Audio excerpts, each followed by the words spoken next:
اور ہم نے نوح کو ان کی قوم کی طرف بھیجا تو وہ ان میں 50 برس کم 1000 برس رہے۔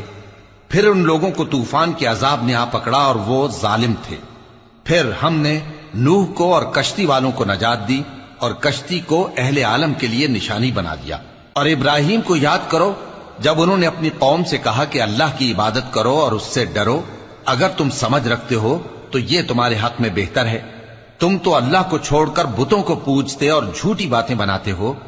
جن لوگوں کو تم اللہ کے سوا پوجتے ہو وہ تم کو رزق دینے کا اختیار نہیں رکھتے، پس اللہ ہی کے ہاں سے رزق طلب کرو اور اسی کی عبادت کرو اور اسی کا شکر کرو، اسی کی طرف تم لوٹ کر جاؤ گے۔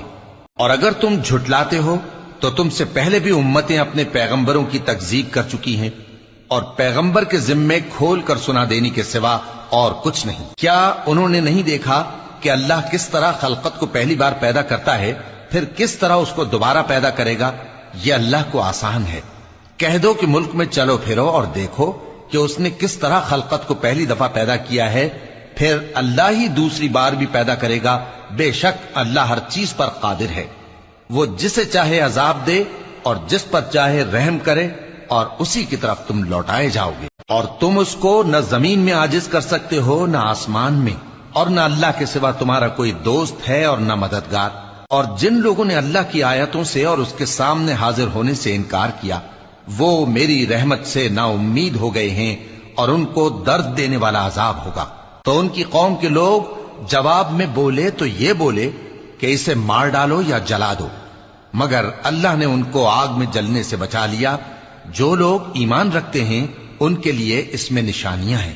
اور ابراہیم نے کہا کہ تم جو اللہ کو چھوڑ کر بتوں کو لے بیٹھے ہو تو دنیا کی زندگی میں باہم دوستی کے لیے، مگر پھر قیامت کے دن ایک دوسرے کی دوستی سے انکار کر دو گے اور ایک دوسرے پر لعنت بھیجو گے، اور تمہارا ٹھکانہ دوزخ ہوگا اور کوئی تمہارا مددگار نہ ہوگا۔ پس ان پر ایک لوط ایمان لائے، اور ابراہیم کہنے لگے کہ میں اپنے پروردگار کی طرف ہجرت کرنے والا ہوں، بے شک وہ غالب ہے، حکمت والا ہے۔ اور ہم نے ان کو اسحاق اور یعقوب بخشے اور انہی کی اولاد میں پیغمبری اور کتاب رکھ دی، اور ان کو دنیا میں بھی ان کا صلہ عنایت کیا، اور وہ آخرت میں بھی نیک لوگوں میں ہوں گے۔